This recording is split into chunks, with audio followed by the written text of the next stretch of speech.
Hello everyone, this is Sakshi Vishnoi. Welcome to Magnet Brains, एक ऐसा channel जहां पर आपको मिलता है किंडरगार्टन से लेकर 12th क्लास तक के सारे ही सब्जेक्ट के वीडियो लेक्चर्स बिल्कुल free of cost and quality content के साथ में। मैग्नेट ब्रेन से पढ़ने के लिए आपको किसी भी काइंड का सब्सक्रिप्शन परचेज करने की ज़रूरत नहीं है, because we provide you quality education, वो भी बिल्कुल free of cost.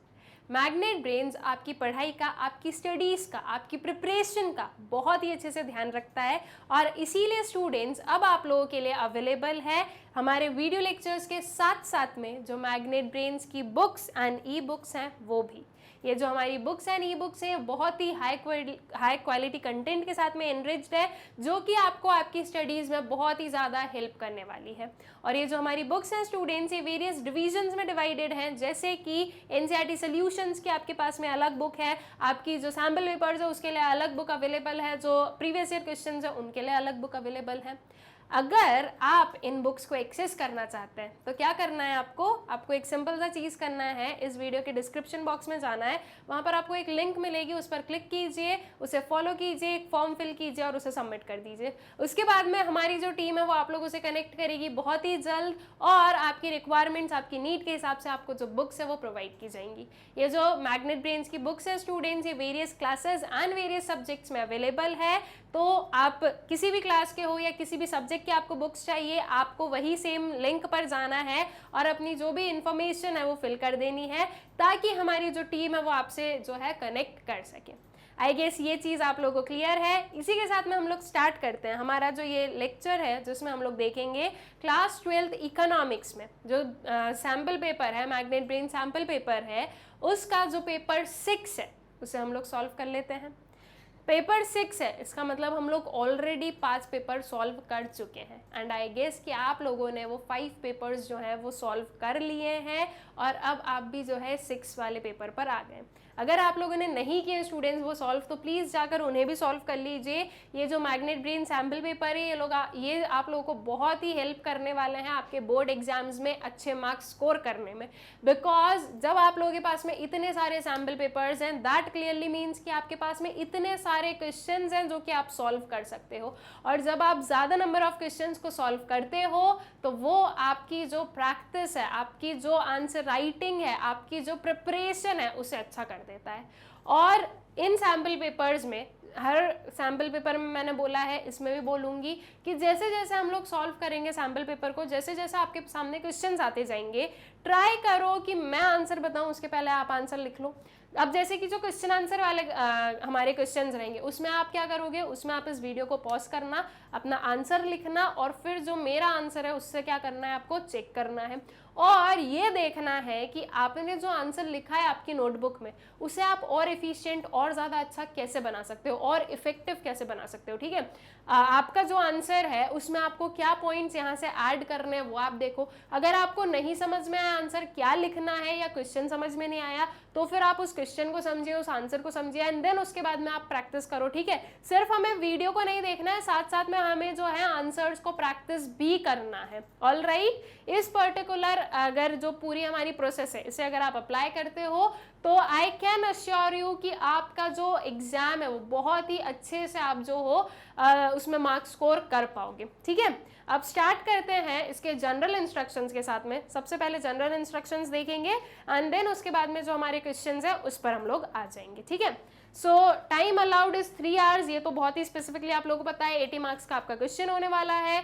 This paper consist of 2 section, जो कि हमारी 2 बुक्स हैं, अकॉर्डिंगली वैसे हमारे पास में 2 सेक्शंस हैं। Section A belongs to macro economics, section B belongs to Indian economic development. This paper contains 20 multiple choice question. ये बहुत ही मार्क स्कोरिंग चीज है स्टूडेंट्स। अगर आप लोगों ने 20 MCQ सही मार्क कर दिए तो सीधे सीधे आपके 80 में से 20 मार्क्स जो है वो पक्के हो जाते हैं। ठीक है, फिर बचा 60 मार्क्स का खेल, उसमें से अगर आप 40 to 50 मार्क्स भी स्कोर कर लेते हो तो आपका जो ओवरऑल स्कोर है वो बहुत ही अच्छा बन जाएगा। ठीक है, तो इसलिए एमसीक्यूज पर थोड़ा सा ज़्यादा एम्फेसिस डालना, ये बहुत ही मार्क स्कोरिंग चीज़ है आप लोगों के लिए। अगर आपने सही एमसीक्यू का आंसर कर दिया तो 1 मार्क आपका वहीं का वहीं पक्का है। कोई यहाँ पर ये चीज़ नहीं कि हाफ मार्क कट हो जाए या कुछ हो जाए, पूरा का पूरा 1 मार्क मिलेगा। और एमसीक्यूज को आप सॉल्व कैसे कर पाओगे, इसके पीछे की ट्रिक क्या है, तो एक सिंपल सी ट्रिक है, आपके सिलेबस में जो दिया है सब अच्छे से पढ़ लो। और उसके लिए एनसीईआरटी पढ़ना स्टूडेंट्स, अगर आप लोग चाहते हो कि आप एमसीक्यूज को जो है सॉल्व कर पाओ तो उसके लिए आप लोगों को एनसीईआरटी जो है ना वो पढ़नी है, बिकॉज एनसीईआरटी से ही पूछा जाता है सब कुछ, कुछ भी जो है आपके सिलेबस के बाहर का नहीं आएगा। एनसीईआरटी अगर आपने दोनों बुक्स के अच्छे से पढ़ लिया तो आई कैन अश्योर यू आपको एक एक जो पर्टिकुलर एमसीक्यू है वो बन जाएगा, ठीक है। देन उसके बाद में आपको 4 शॉर्ट आंसर टाइप क्वेश्चंस मिलेंगे of 3 marks each, 60 to 80 words में आंसर करना है, बिल्कुल आपको जो है वर्ड स्पेसिफिक रहना है, ठीक है। उसके बाद में 6 जो है शॉर्ट आंसर टाइप क्वेश्चंस रहेंगे ऑफ 4 मार्क्स ईच, जिसमें कि आपको 80 to 100 वर्ड्स में अपना आंसर कंप्लीट करना रहेगा। और इसमें इस पेपर में 4 लॉन्ग आंसर टाइप क्वेश्चंस हैं ऑफ 6 मार्क्स ईच, जो कि आपको 100 to 150 वर्ड्स में कंप्लीट करना है। वर्ड लिमिट आपको बिल्कुल भी एक्सीड नहीं करनी है, ठीक है। स्टार्ट करते हैं अब हम लोग क्वेश्चंस के साथ में। स्टूडेंट्स, किसी भी पर्टिकुलर क्वेश्चन पर अगर आपको ऐसा लगे कि आपको इस पर्टिकुलर क्वेश्चन के बारे में डिटेल में पढ़ना है, समझना है, या वो टॉपिक आपको डिटेल में समझना है, तो एक सिंपल सी चीज़ करना, हमारे जो ऑलरेडी वीडियोस अवेलेबल हैं चैनल पर, उस पर जाना, उन वीडियोस को देखना और अपना जो एक डीप अंडरस्टैंडिंग है उसको कंप्लीट कर लेना। बिकॉज हर एक चीज़ मैं आप लोगों को कंप्लीट करवा चुकी हूँ, either it be one shot revision और either it be topic wise detailed explanation. तो आपको जिस भी पर्टिकुलर टॉपिक नहीं समझ में आया, डाउट है उसमें, तो उसका जो एक डिटेल्ड एक्सप्लेनेशन है वो देख लेना, तो आपका जो भी डाउट वगैरह रहेगा वो क्लियर आउट हो जाएगा, ठीक है। स्टार्ट करते हैं क्वेश्चन के साथ में। Read the following statement 1 and 2 and choose the correct alternative. Statement based question है, 2 स्टेटमेंट है और ये अल्टरनेटिव्स है, जिसमें कि बेसिकली हमें बताना है कि कौन सी ट्रू है कौन सी फॉल्स है, ये चीज़ है, ठीक है। तो देखते हैं, स्टेटमेंट 1 बोल रहा है payment of interest by the government firms is included in the national income. Statement 2 है festival gifts to employees is not included in national income. क्या स्टेटमेंट 1 ट्रू है? बिल्कुल ट्रू है कि जो इंटरेस्ट का पेमेंट है बाय गवर्नमेंट उसे हम नेशनल इनकम में इंक्लूड करेंगे, और जो फेस्टिवल गिफ्ट दिए गए हैं एम्प्लॉइज को वो इंक्लूड नहीं होगा नेशनल इनकम में। क्या ये सही है? ये भी सही है। क्यों स्टूडेंट्स? बिकॉज ये आपका ट्रांसफर जो है पेमेंट होगा and this is the factor payment, तो अल्टीमेटली दोनों ही आपकी ट्रू स्टेटमेंट है, तो आपका जो ऑप्शन ए है बोथ स्टेटमेंट्स आर ट्रू, ये आपका करेक्ट ऑप्शन बनेगा। नेक्स्ट वाले क्वेश्चन पर आते हैं। इफ इन एन इकोनॉमी, अभी इसी का और वाला क्वेश्चन है, ठीक है। तो if in an economy the value of net factor income from abroad is 200 crores, the value of factor income to abroad is 40 crores, identify the value of factor income from abroad. बहुत ही simple question है students. Net factor income from abroad कैसे find out करते हैं? Factor income from abroad minus factor income to abroad करके। Net factor income from abroad given है आप लोगों के पास में 200 का, ये आपको जो है फाइंड आउट करना है, और माइनस आपके पास में factor income to abroad given है कितना? 40 का। इस 40 को हम इस साइड ले जाएं तो क्या हो जाएगा? 200 + 40 दैट इज 240। तो 240 जो है वो हो जाएगी आपकी factor income from abroad. Answer देख लो, option C that is 240 crores, ठीक है। आई गेस एकदम क्लियर है क्वेश्चन। नेक्स्ट पर आ जाते हैं। In the present COVID-19 times, many economists have raised their concerns that Indian economy may have to face the deflationary situation due to reduced economic activities in the country. Suppose you are a member of high-powered committee constituted by the Reserve Bank of India. You have to suggest that as a supervisor of commercial bank, dash of money supply be ensured by the Reserve Bank of India. ठीक है, कौन सी situation के बारे में बात की गई है? डिफ्लेशनरी सिचुएशन के बारे में। डिफ्लेशनरी सिचुएशन मतलब कि डिमांड कम हो रही है। डिमांड क्यों कम हो रही है? क्योंकि लोगों के पास में मनी नहीं है, तो अब जो है मनी सप्लाई हमें बढ़ा देना है। अगर हम मनी सप्लाई बढ़ाएंगे तो इकोनॉमी में मनी आएगा और जो डिफ्लेशनरी सिचुएशन है वो क्योर हो सकती है, ठीक है। तो हम क्या जो है मनी सप्लाई में क्या करने वाले हैं students? Restriction, release both A and B, neither A nor B, तो we will release the money supply. Correct option क्या आएगा? योर ऑप्शन बी, ठीक है। फिर आ जाओ नेक्स्ट वाले क्वेश्चन पर। इसी का एक और वाला क्वेश्चन है वो देख लो। असर्शन रीजन है, देख लेते हैं। असर्शन गिवन है a fall in saving rates offered by banks decreases money supply with public. अगर सेविंग रेट में फॉल होगा जो कि बैंक ऑफर कर रही है, तो मनी सप्लाई विद पब्लिक में डिक्रीज होगा। क्या ये बात सही है? देखो एक सिंपल सी चीज समझना है कि क्या ये बात सही है, नहीं है। क्यों नहीं है? देखो सेविंग रेट अगर फॉल होगा स्टूडेंट्स, तो उसकी वजह से अब लोग डिस्करेज होंगे कि वो अपना मनी कहाँ रखे, बैंक के पास में रखे, क्योंकि उतना सेविंग रेट तो हमें मिल नहीं रहा है। तो अल्टीमेटली अब हम क्या करेंगे, अब हम स्पेंडिंग कर लेंगे। हम जो है मनी बैंक को दे नहीं रहे, हमारे पास में मनी सप्लाई, मतलब कि मनी हमारे पास में है तो मनी सप्लाई उससे बढ़ेगी, तो ये फॉल्स है। अब अगर एक फॉल्स है तो दैट क्लियरली मीन्स कि दूसरा तो ट्रू होगा ही होगा। देख लेते हैं, सेविंग रेट और bank rate are the quantitative credit control measure used by the central bank to control the supply of money with the public. क्या ये बात सही है? Yes, this is true. तो option D would be the correct option. That is assertion is false but reason is true. ठीक है, फिर आ जाओ नेक्स्ट वाले क्वेश्चन पर। Supply of money refers to dash. Currency held by public, currency held by Reserve Bank of India, currency held by public and demand deposits with commercial bank, currency held with the government account. क्या आएगा correct option? Supply of money refers to currency held by public and demand deposits with commercial banks. ठीक है, फिर आते हैं next पर। Identify the correct pair of formula from the following column 1 and 2. Column A और B में से जो करेक्ट फॉर्मूला है वो हमें आइडेंटिफाई करना है। Current account surplus, receipts are less than payment. Surplus की बात कर रहे हैं, बोल क्या है, receipt are less than payment. क्या ये सही है? बिल्कुल नहीं है। Current account surplus, receipts are more than payment. Surplus की बात करें तो दैट मीन्स हमारे पास में मनी बचना चाहिए, रिसीट ज्यादा है पेमेंट से, तो क्या ये सही हो सकता है? बिल्कुल हो सकता है। Balance account, balance current account, receipt is not equal to payment. अगर बैलेंस की बोल रहे हैं तो दोनों क्या आते हैं? इक्वल आते हैं। करेंट अकाउंट डेफिसिट, डेफिसिट में क्या होगा? डेफिसिट में जो रिसीट्स है वो कम होगी पेमेंट से।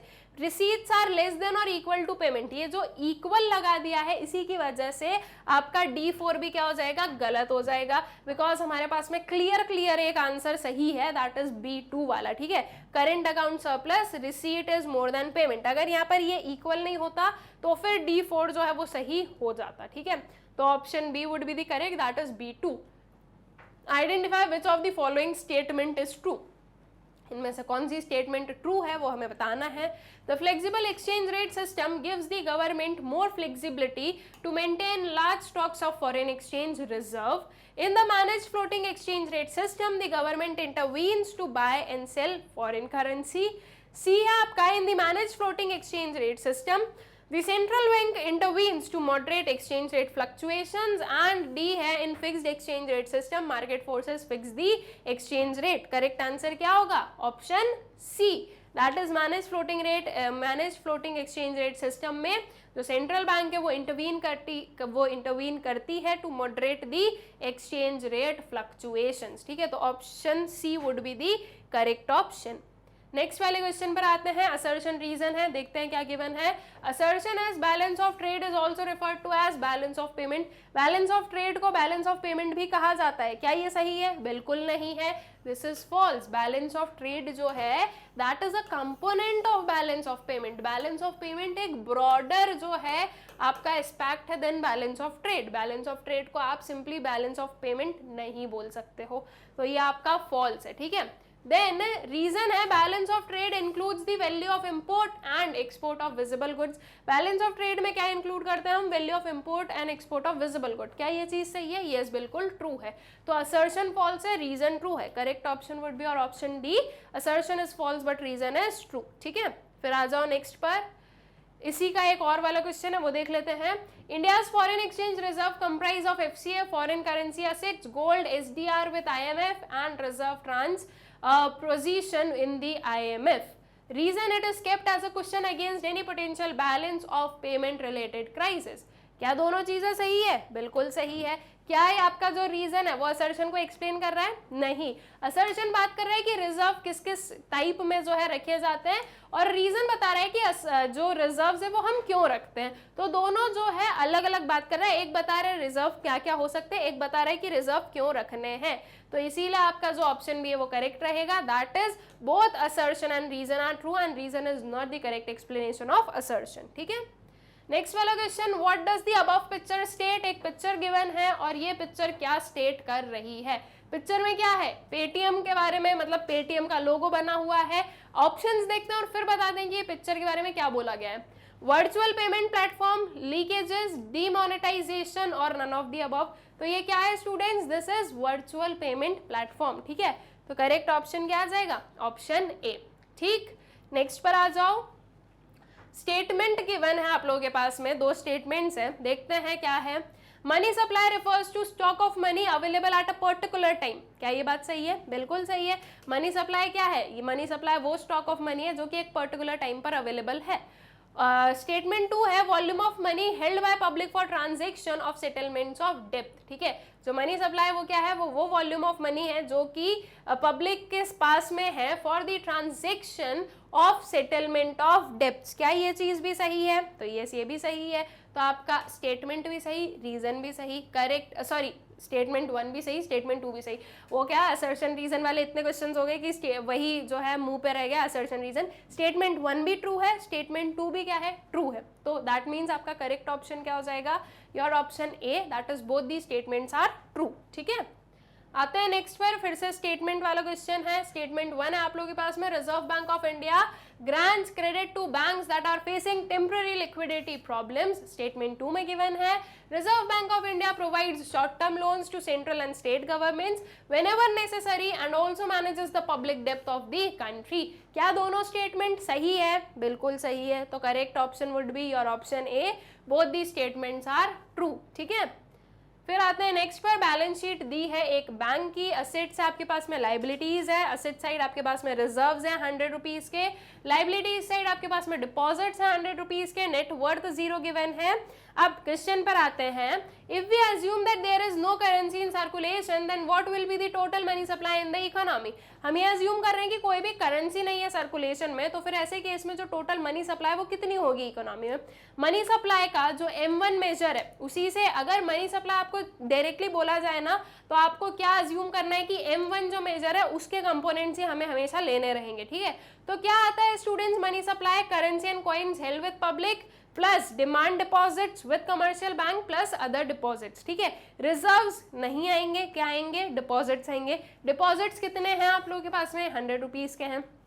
दैट मीन्स कि जो मनी सप्लाई है वो कितना रहेगा? मनी सप्लाई आपका 100 रुपीज का रहेगा। तो करेक्ट ऑप्शन वुड बी और ऑप्शन ए, दैट इज 100। ठीक है, आगे चले नेक्स्ट वाले क्वेश्चन पर। इसी का एक और वाला है, वो देख लेते हैं।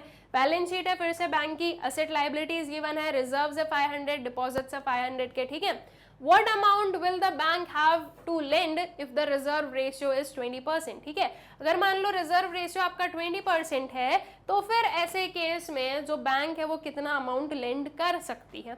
अब इस क्वेश्चन में तो अगर आप इस पे निकालो 20% या इस पे निकालो 20%, आंसर सेम आएगा। लेकिन हो सकता है कि एग्जाम में कुछ और भी दिया हो, जैसे कि मान लो रिजर्व यहाँ पर 700 दिया हो, डिपॉजिट आपके 500 हो, तो फिर अब ऐसे केस में आप किस पर्टिकुलर अमाउंट पर आपका जो है रिजर्व रेशियो निकालोगे स्टूडेंट्स? डिपॉजिट्स पर, क्योंकि हम रिजर्व जो कमर्शियल बैंक है उन्हें रिजर्व कहाँ से मेंटेन करना होता है? उनके जो टोटल डिपॉजिट्स हैं उससे मेंटेन करना रहता है। ठीक है, तो रिजर्व जो है वो इससे आप लोग फाइंड आउट करोगे। ठीक है, जो टोटल डिपॉजिट है उससे आपको आपका जो रिजर्व्स है वो निकालने रहेंगे। तो अगर 20% रिजर्व रखना है तो 500 का 20% निकाल दो।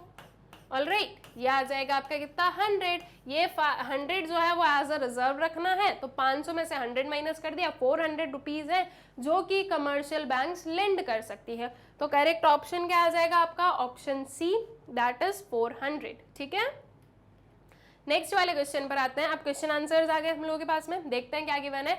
Interpret the given image. एक इमेज है हमारे पास में और हमें क्या करना है? इसे इंटरप्रेट करना है। अब इस इमेज में हम क्या देख सकते हैं स्टूडेंट्स? अर्थ दिख रही है हमें, दैट मीन्स एक ग्लोब हम बोल सकते हैं। यहाँ पर वेरियस करेंसीज दिख रही है, और ये तो आई गेस इतना क्लियरली आपको नहीं दिख रहा होगा वीडियो पर, लेकिन अगर ये आपके क्वेश्चन पेपर में आ जाएगी तो आपको क्लियरली दिखेगी। आप लोग यहाँ पर देख सकते हो कि वेरियस जो आपकी करेंसीज है, ठीक है, जो कंट्रीज की करेंसीज है, जो वेरियस कंट्रीज की करेंसीज है वो यहाँ पर लिखी गई है, और उनमें जो है आपका अपवर्ड एंड डाउनवर्ड साइन है। दैट मीन्स ये अप जा रही है, ये डाउन जा रही है, वो वाली चीज है। यहाँ पर वेरियस जो है फिगर्स गिवन है, तो ये आपको क्या एक्सप्लेन कर रहा है? ये पूरी जो चीज है ये आपको किस बारे में बता रही है? क्या इसे हम बोल सकते हैं that this is foreign exchange market? Market बोलोगे या रेट बोलोगे? यहाँ पर डाउट ये आ सकता है आपको कि ये फॉरेन एक्सचेंज रेट को बता रही है, फॉरेन एक्सचेंज मार्केट को बता रही है। रेट क्या होता है स्टूडेंट्स? रेट होता है कि एक करेंसी दूसरी करेंसी से अगर हम ट्रेड कर रहे हैं या एक्सचेंज कर रहे हैं तो वो किस रेट पर हम उसे एक्सचेंज कर सकते हैं। क्या यहाँ पर सिर्फ हम दो करेंसी के बारे में बात कर रहे हैं कि एक करेंसी का दूसरी करेंसी के साथ में क्या रिलेशनशिप है, क्या उसके बारे में कुछ बोला गया या उसके बारे में कोई इमेज है? यहाँ पे नहीं है। यहाँ पर तो क्या है, बहुत सारी करेंसीज है, जो वेरियस करेंसीज है वो आपको शो की गई है।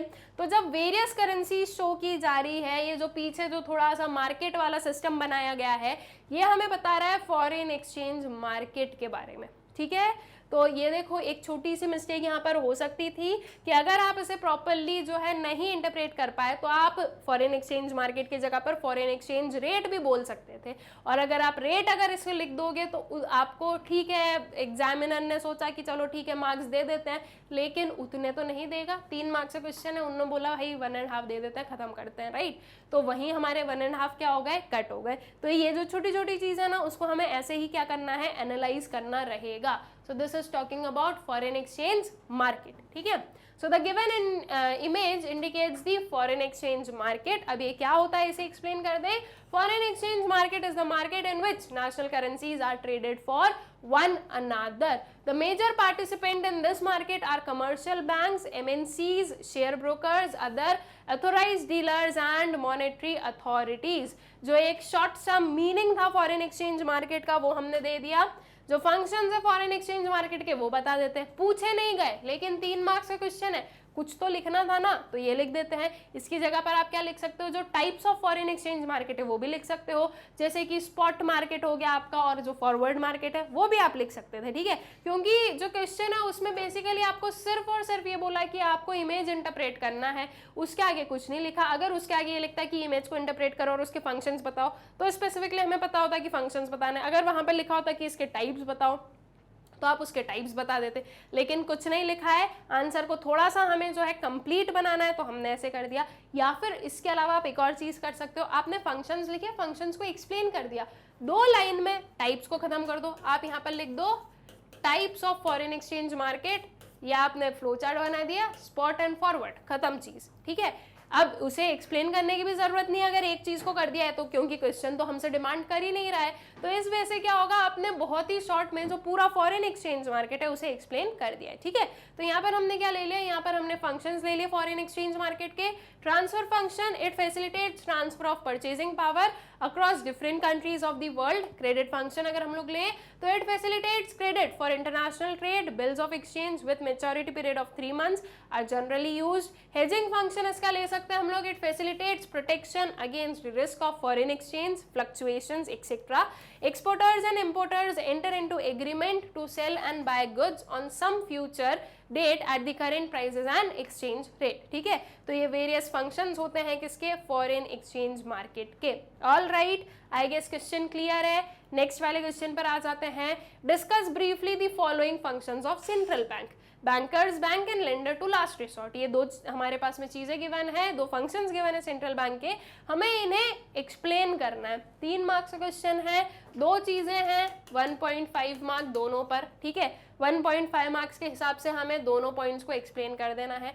बैंकर्स बैंक, दैट मीन्स जो सेंट्रल बैंक है वो सारी कमर्शियल बैंक की क्या है, बैंक है, वो वेरियस उनके रेगुलेटरी और सुपरवाइजरी जो फंक्शंस है वो फंक्शन करती है, ठीक है। Lenders of the last resort, I guess example आप लोगों को याद होगा जो मैंने आपको इसके एक्सप्लेनेशन में दिया था। सेंट्रल बैंक जो है वो सारी कमर्शियल बैंक की क्या है, पापा है।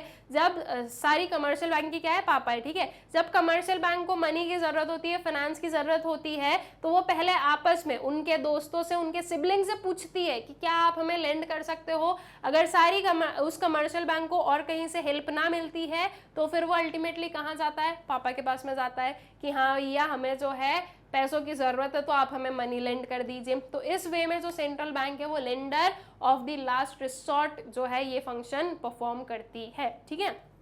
सबसे पहले आ जाते हैं किस पर, बैंकर्स बैंक पर। So as a banker to the bank, the central bank holds surplus cash reserves of commercial bank. It also lends the commercial bank when they are in need of funds.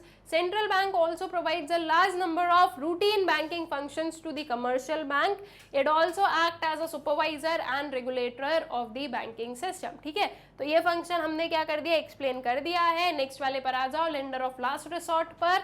So the central bank is the only institution which issue currency when commercial banks need more funds in order to be able to create more credit. They may go to the market for such funds or go to the central bank. This role of central bank, that of being ready to lend to banks at all times, is another important function of central bank, and due to this it is said to be the lender of the last resort. All right, I guess question is clear. Next पर आ जाए. Giving reasons, state whether the following statement are true or false. First is average propensity to save is always greater than 0.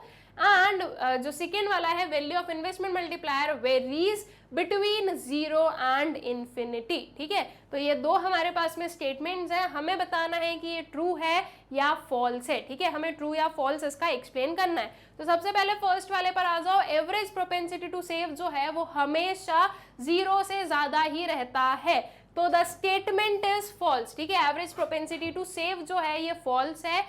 क्यों जो है ये 0 से greater, हमेशा 0 से greater रहता है, ऐसा हम क्यों नहीं रहता, ऐसा हम क्यों बोल रहे हैं?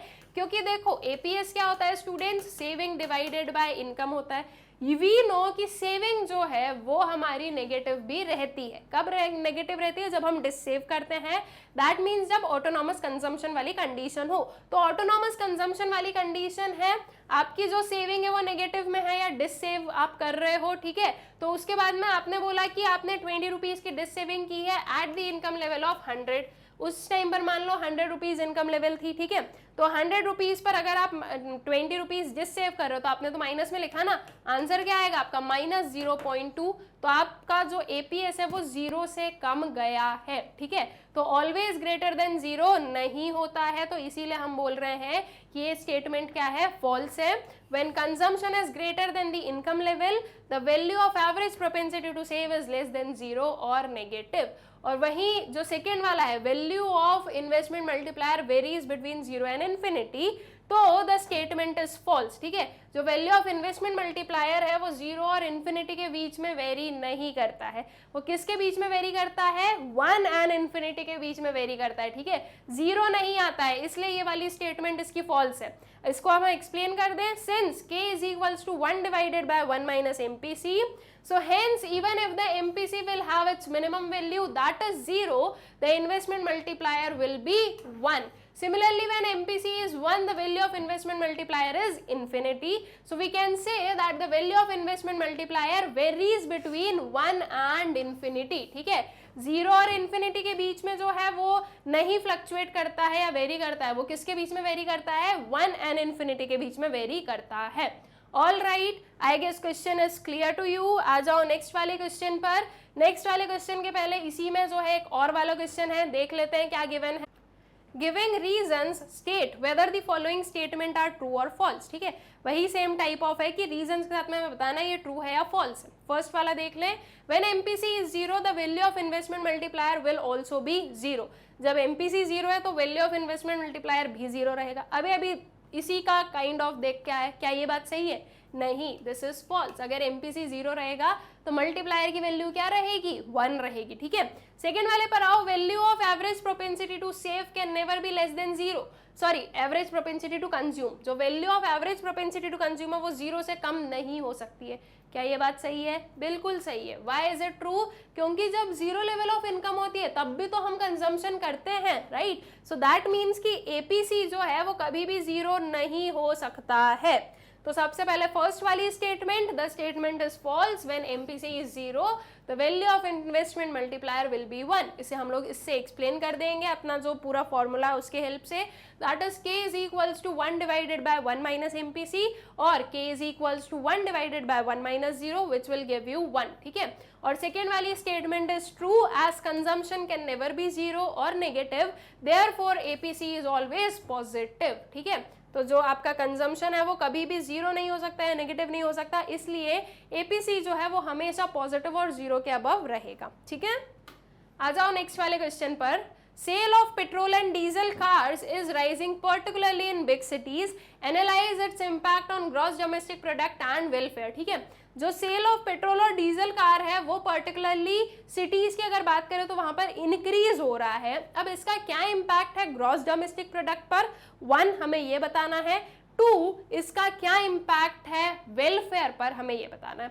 4 मार्क्स का क्वेश्चन है, 2 मार्क्स जो है वो दोनों में आपके डिवाइड हो जाएंगे। अब देखो जीडीपी पर क्या इम्पैक्ट रहेगा, जीडीपी तो इंक्रीज होगा बिकॉज विथ मोर सेल्स या मोर डिमांड जो प्रोडक्शन है वो बढ़ेगा, प्रोडक्शन बढ़ेगा तो जीडीपी भी बढ़ेगा। लेकिन अगर हम वेलफेयर देखें तो वेलफेयर पर इसका नेगेटिव इम्पैक्ट है। क्यों नेगेटिव इम्पैक्ट है, बिकॉज जितनी ज्यादा सेल्स हो रही है कार वगैरह की उतना ज्यादा पोल्यूशन भी होगा, तो वो वेलफेयर के लिए सही नहीं है। ठीक है, तो बस उसी चीज को हम लोग यहाँ पर लिख देते हैं। Impact of rising sale of petrol and diesel cars on gross domestic product. So GDP will increase because there is increasing demand of petrol and diesel cars in the big cities, and to fulfill this increasing demand the companies have to produce more and have to increase their level of production, which will lead to increase in GDP। ठीक है, जो आपका production है वो बढ़ेगा, उसकी वजह से जो GDP है वो इंक्रीज होगा। Impact of rising sale of petrol and diesel cars on the welfare, welfare पर इसका क्या इम्पैक्ट है। So the increased sale of petrol and diesel car in big cities is continuously increasing the level of pollution in the big cities and is turning out to be a life threat for the people living there. This high level of pollution is making people suffer with many vulnerable diseases like asthma, heart diseases, lung problem, cancer, respiratory diseases, etc.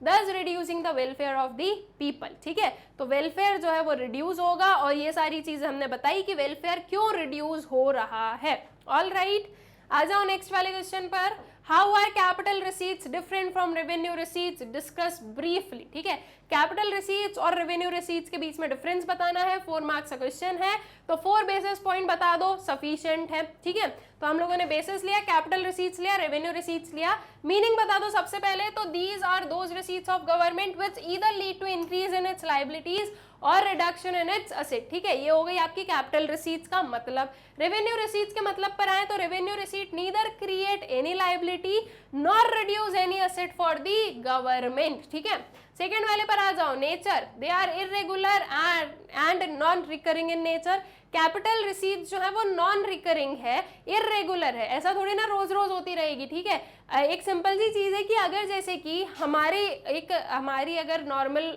Day to day life देखें तो जो छोटे मोटे खर्चे होते हैं वो तो रोज के होते ही रहते हैं कि यार ये लेना है, एक पेन लेना है, एक पेंसिल लेना है, ये लेना है, वो लेना है। लेकिन जो बड़े बड़े खर्चे हैं, कोई असेट या लाइबिलिटी से रिलेटेड कोई चीजें होती है तो वो डेली नहीं होती है, वो इरेगुलर बेसिस पर होती है। ठीक है, सो दे आर इरेगुलर और नॉन रिकरिंग इन नेचर। वहीं अगर रेवेन्यू रिसीट्स की बात करें so these receipts are regular and recurring in nature. ठीक है, obligation, there can be future obligation to return the amount along with the interest in certain capital receipts like borrowing। ठीक है, तो capital receipts में जो है future obligations हो सकते हैं, लेकिन रेवेन्यू रिसीट में there are no future obligations to return the amount received. ठीक है, एग्जांपल्स ले लो, borrowing, receipt from disinvestment etcetera, revenue receipt, income tax, profit on PSUs, dividends and fees, fines etcetera. ठीक है, तो आई गेस ये जो डिफरेंस है between revenue receipt and capital receipt ये आप लोगों को अच्छे से समझ में आ गया है। ठीक है, अब आगे चले नेक्स्ट वाले क्वेश्चन पर। अभी इसी का एक और वाला क्वेश्चन है वो देख लेते हैं। So how are tax receipts different from non tax receipts, discuss briefly. इसमें भी आपको क्या कर देना है, 4 बेसिस पॉइंट के बेसिस पर जो है डिफरेंस बता देना है, टैक्स और नॉन टैक्स रिसीट्स के बीच का डिफरेंस। ठीक है, अब टैक्स रिसीट का meaning, tax revenue includes receipt from all types of taxes. वहीं नॉन टैक्स रिसीट की बात करें so non tax revenue is the revenue of government from sources other than taxes. ठीक है, nature, a tax is a legal and compulsory payment imposed by the government। जो tax है वो क्या है, वो एक लीगल और कंपल्सरी पेमेंट है जो कि गवर्नमेंट इम्पोज करती है। वही नॉन टैक्स रिसीट की अगर हम लोग बात करें so it is not a compulsory payment. ठीक है, benefit, so no direct benefit is received in exchange of tax paid. ठीक है, कोई डायरेक्ट बेनिफिट नहीं हो रहा है, वो अलग अलग बेनिफिट्स हैं कि वो जो है लॉन्ग टर्म में ये कर दिया गवर्नमेंट ने, वो कर दिया, लेकिन डायरेक्ट बेनिफिट हमें ही, ऐसा नहीं है कि हमने इतना टैक्स किया तो उसका बेनिफिट हम ही को मिल रहा है, पूरी कंट्री जो है उसका बेनिफिट उसे मिलता है, ठीक है। सो अकॉर्डिंगली डायरेक्ट बेनिफिट नहीं है, लेकिन it is paid in lieu of the benefits और सर्विसेज रिसीव्ड। जो नॉन टैक्स रिसीट है वो तो कोई सर्विसेज जो है वो रिसीव की है या सर्विसेज जो है वो हमें मिली थी, इसी के लिए हम क्या कर रहे हैं, पेमेंट कर रहे हैं, जो कि गवर्नमेंट की रिसीट बनती है। सो अकॉर्डिंगली उसका डायरेक्ट बेनिफिट है हमारे लिए, डायरेक्ट सर्विसेज हमें मिलती है, ठीक है। Example income tax, wealth tax, GST etcetera. Non tax receipt में फाइन्स, फीस, फाइन्स, लाइसेंस फी एक्सेट्रा, ठीक है। तो आई गेस जो tax receipt and non tax receipt है ये भी आप लोगों को प्रॉपर्ली क्लियर हो गया है, ठीक है। फिर आ जाओ नेक्स्ट वाले क्वेश्चन पर। अच्छा, इसी का बी वाला क्वेश्चन है, ये इसका ए वाला क्वेश्चन था स्टूडेंट्स, अब इसी का जो बी वाला क्वेश्चन है वो है हम लोगों के पास में, state any 2 items of revenue expenditure in government budget. कोई भी 2 आइटम्स हमें बताने हैं रेवेन्यू एक्सपेंडिचर के जो कि गवर्नमेंट बजट में है।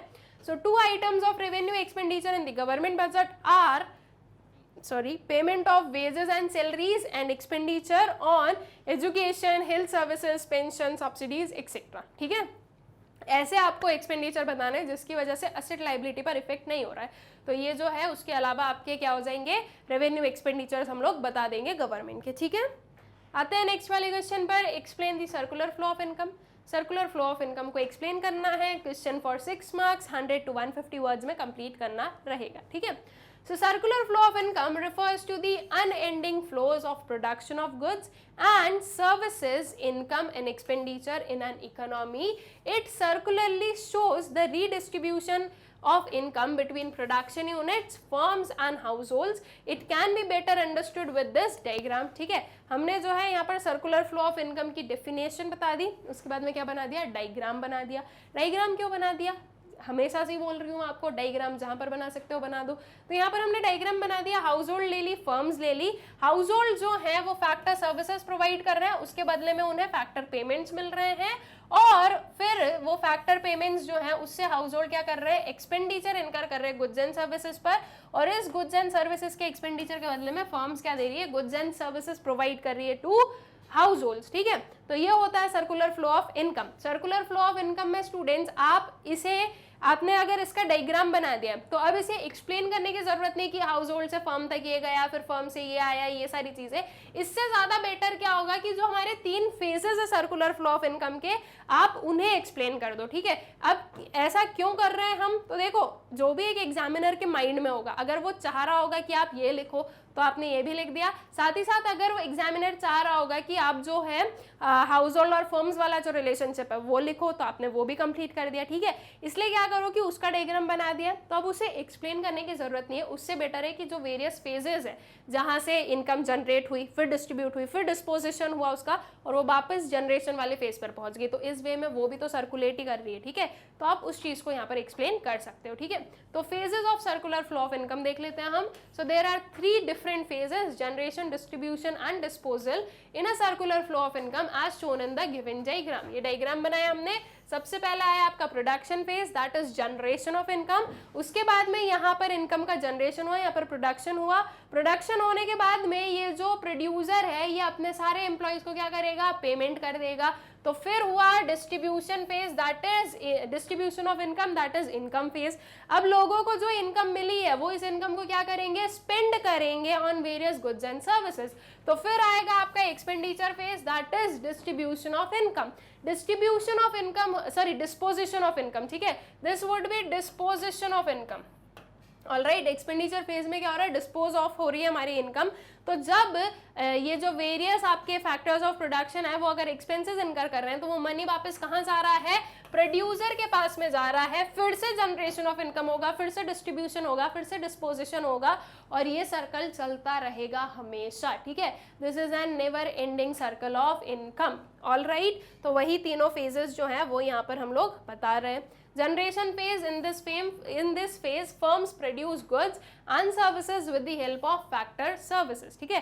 Distribution phase, it involves the flow of factor income that is rent, wages, interest and profit from firms to the households. And disposal phase, it is the phase which the income received by factors of production is spent on the goods and services produced by firms. ठीक है, तो ये 3 phases जो हैं ये हमारे complete हो जाते हैं. All right, I guess question clear हो गया है. Income is first generated in the production unit, then distributed to households and finally spent on goods and services produced by these units to make the circular flow complete its course. All right, आगे चलें, next वाले question पर आते हैं. Elaborate various causes of disequilibrium in balance of payment. Balance of payment के जो various causes हैं वो हमें इलेबोरेट करने हैं. ठीक है, बैलेंस ऑफ पेमेंट के डिसइक्विलिब्रियम के, सॉरी, ठीक है, डिसइक्विलिब्रियम के जो कॉजेज है वो बताने. दैट इज ये जो दोनों बैलेंस है, रिसीट एंड पेमेंट, ये बैलेंस क्यों नहीं रह रही है वो हमें वेरियस जो उसके फैक्टर्स हैं वो एक्सप्लेन करने हैं. 6 मार्क्स के क्वेश्चन है तो जो है प्रॉपरली एक्सप्लेन करना रहेगा हर एक चीज को. So following are the main causes due to which disequilibrium in balance of payment arises. कुछ economic causes ले अगर सबसे पहले हम लोग, तो that is inflation. Inflation phenomena, that is higher wages, higher cost of raw material, wages etc. make the exports costlier and decrease in exports. This leads to deficit in BOP. Inflation अगर हमारी domestic country में है तो उसकी वजह से जो हमारे goods हैं वो क्या बनेंगे, वो costlier बनेंगे. उसकी वजह से जो export हम goods कर रहे हैं वो cost में क्या है, high है. हाई कॉस्ट पर डिमांड लो होती है तो अल्टीमेटली उनकी डिमांड लो होगी, और अगर डिमांड लो होगी तो फिर उसकी वजह से जो आपके रिसीट्स हैं वो इतने होंगे नहीं. ठीक है, then cyclic fluctuations. Cyclical fluctuations like depression, recovery or boom also causes the problem of disequilibrium of balance of payment. If the economy is facing a recession, exports affected adversely. Similarly, if prices rise persist, the rate of increase in imports exceed that of export, which results in disequilibrium. ठीक है, तो अगर हमारी domestic country में inflation होता रहेगा students, तो हमारे लिए जो इम्पोर्टेड गुड्स हैं वो क्या रहेंगे, वो रिलेटिवली चीपर रहेंगे. उसकी वजह से हम जो है इम्पोर्टेड गुड्स को ज़्यादा डिमांड करेंगे. अल्टीमेटली हमारा जो पेमेंट है टू आउटसाइड वर्ल्ड वो ज़्यादा रहेगा फ्रॉम रिसीट्स. ठीक है, तो जब रिसीट्स कम हो जाएगा, पेमेंट ज़्यादा हो जाएगा ऑफ फॉरेन करेंसी, तो वो आपका डिसइक्विलिब्रियम क्रिएट करता है. ठीक है, तो अब जो है इसी के अंदर का जो पॉइंट है आपका साइक्लिक फ्लक्चुएशन के अंदर के अगर हम लोग पॉइंट्स देखें तो fluctuations in exchange rate, the exchange rate also affects the BOP in a position of in a positive or negative way.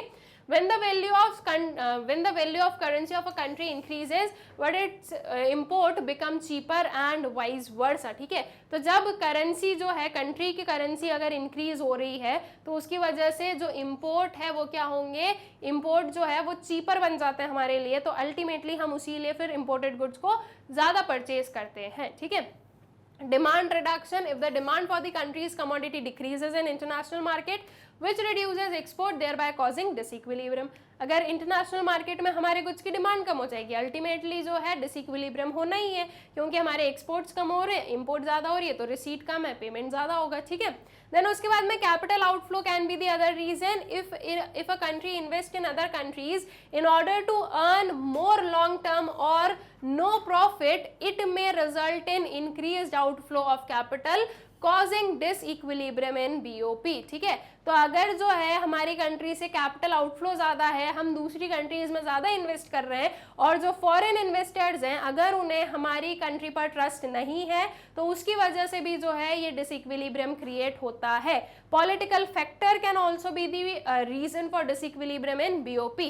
Expenditure in foreign countries by government, political instability and partition और unification of the country etcetera may cause disequilibrium. ठीक है, social factors हो सकते हैं. People of backward country tend to imitate the consumption pattern of developed countries. It can cause a rise in import of the backward country which may lead to disequilibrium. ठीक है, अगर जो है हम जो हमारी डेवलप्ड कंट्रीज हैं, if हम अगर उनकी जो प्रोडक्शन पैटर्न्स है, नॉट प्रोडक्शन सॉरी, जो कंजम्पशन पैटर्न्स हैं, अगर हम उन्हें कॉपी करना चाह रहे हैं तो ऑब्वियस सी बात है हम उनके गुड्स की डिमांड करेंगे.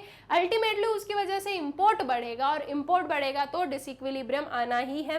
नेचुरल कॉजेज हो सकते हैं. Natural calamities like earthquake, pandemic, flood etcetera may affect the production of the country, which will cause a sudden rise in import, causing disequilibrium in the balance of payment. कोई natural calamities भी जो है इसका reason बन सकती है. All right, so I guess की जो वेरियस कॉजेज हैं ऑफ डिसइक्विलिब्रियम इन बीओपी वो आप लोगों को क्लियर हो गए हैं। अब इसके अलावा इसमें एक और काइंड ऑफ क्वेश्चन है जिसमें कि हमारे पास में क्या है, एक न्यूमेरिकल बेस्ड क्वेश्चन है। We need to calculate national income from this particular question, ठीक है। नेशनल इनकम को कैलकुलेट करना है, ये वेरियस हमारे पास में क्या गिवन है, पर्टिकुलर्स गिवन है और उसका जो अमाउंट है वो गिवन है और आधे जो है आपके पास में इस पर्टिकुलर प्लेस पर गिवन है, ठीक है। तो अब जो है नेशनल इनकम को फाइंड आउट करते हैं। नेशनल इनकम होती क्या है वैसे, NNP@FC। देख लेते हैं कि क्या क्या चीजें गिवन है। कॉर्पोरेशन टैक्स है, private final consumption expenditure, personal income tax, government final consumption expenditure, undistributed profit, change in stocks, net domestic, fixed capital formation, net import, net indirect taxes, net factor income from abroad and private income. ये जो various हमारे पास में components हैं ये कौन से method से रिलेटेड है, these are related to your expenditure method, ठीक है। ये जो वेरियस कंपोनेंट्स है एक्सपेंडिचर मेथड के बारे में है। एक्सपेंडिचर मेथड से हमें कौन सा एग्रीगेट मिलता है स्टूडेंट्स, GDP@MP मिलता है।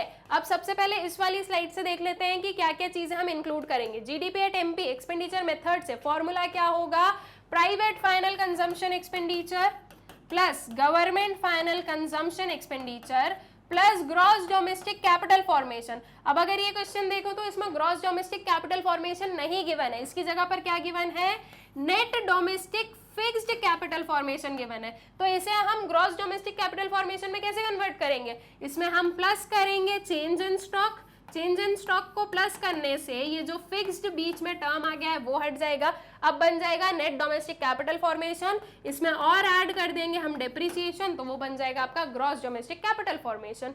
और प्लस हमें इसमें क्या करना है स्टूडेंट्स, नेट एक्सपोर्ट्स को प्लस करना है। अगर नेट इंपोर्ट्स दिए हैं क्वेश्चन में तो हम जो है एक्सपोर्ट्स को प्लस करते हैं, इंपोर्ट को क्या कर देंगे, माइनस कर देंगे, ठीक है।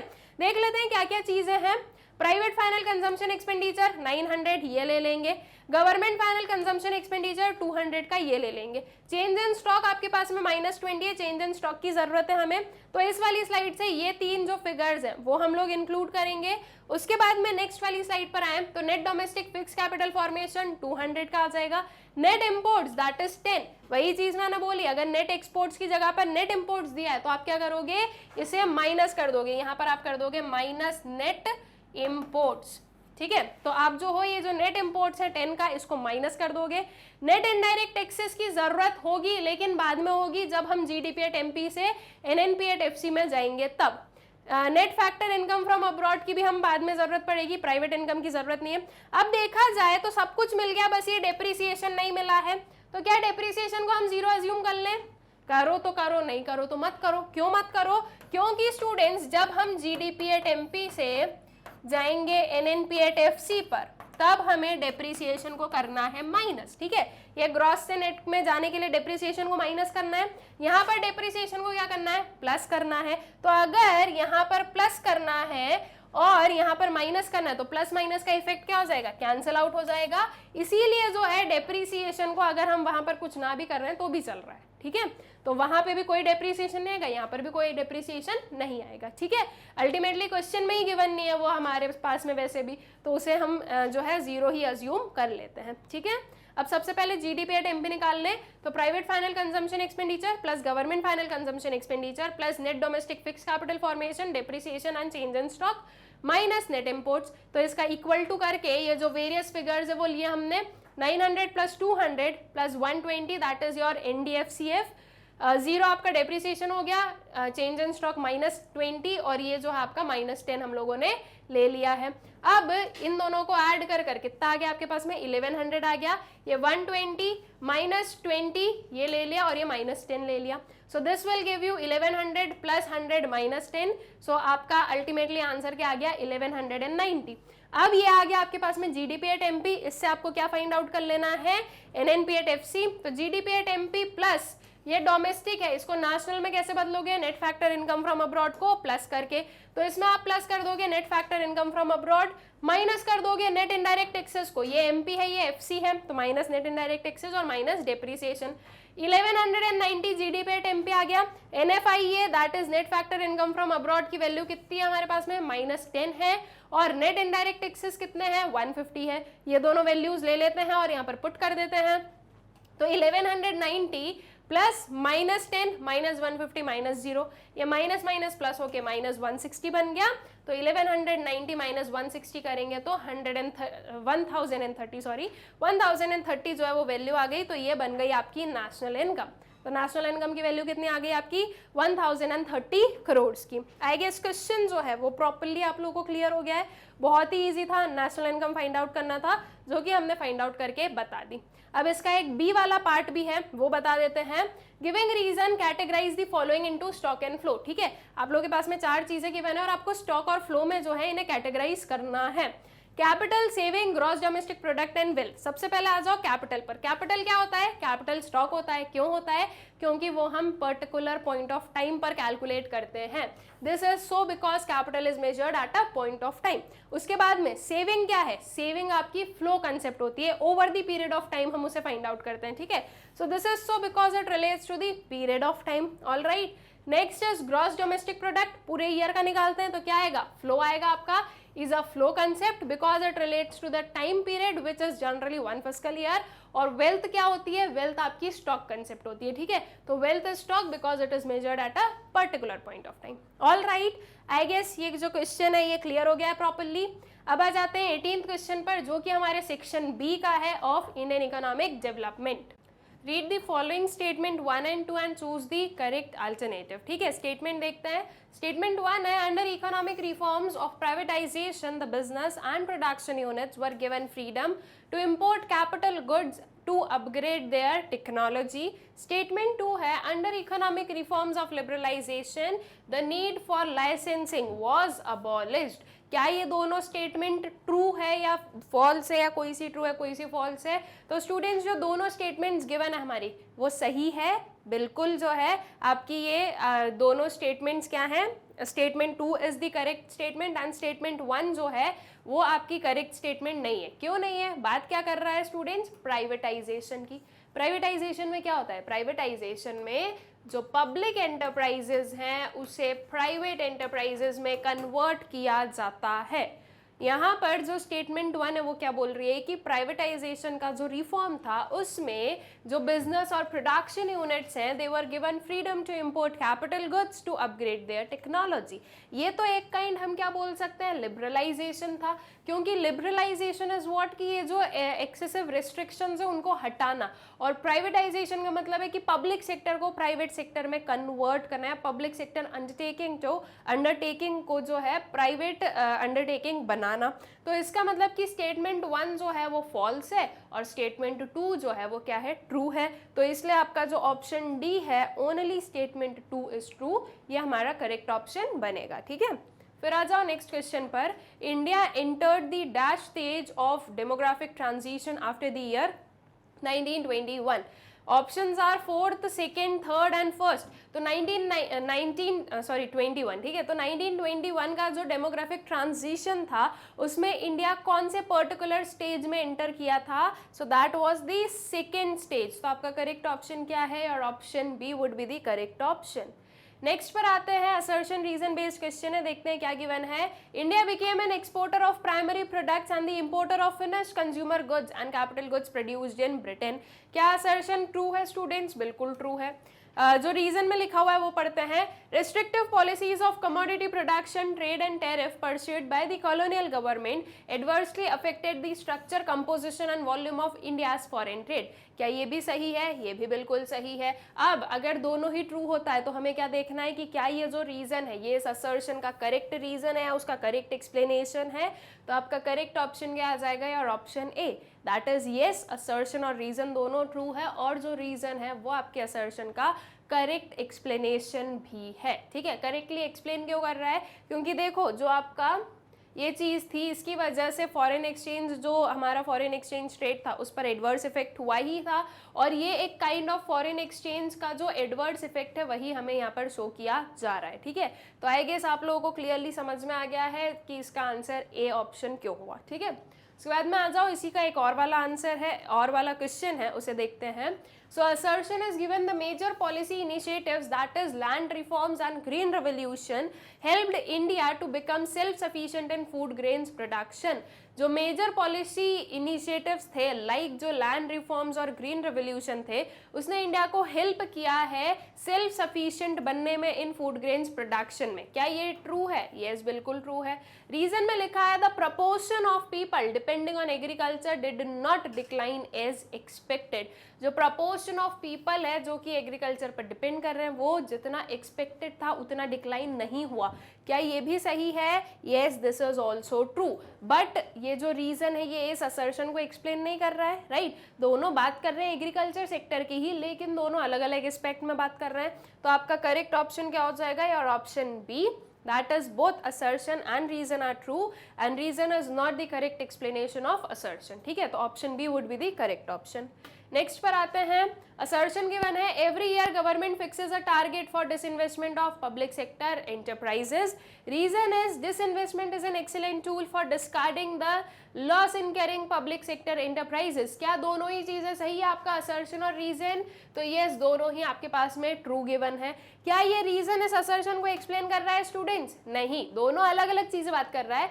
गवर्नमेंट जो है हर साल फिक्स करती है एक टारगेट डिसइन्वेस्टमेंट का, ठीक है, ये बात अलग हो गई. अब डिसइन्वेस्टमेंट जो है वो एक एक्सीलेंट टूल होता है for discarding the loss incurring public sector enterprises.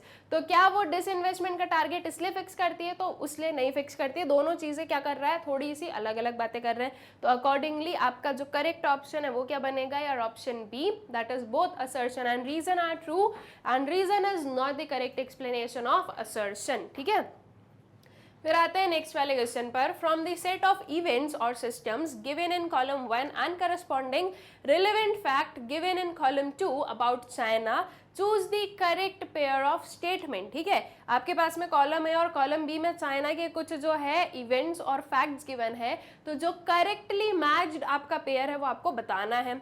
Great leap forward, cultivating land collectively, ठीक है, commune system, opening of the industries in their Holmes.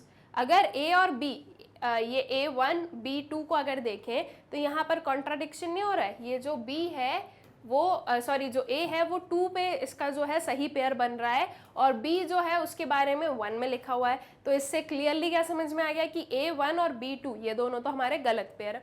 Politarian cultural revolution, students were sent to work and learn from the countryside. क्या ऐसा पॉलिटेरियन cultural revolution में हुआ था?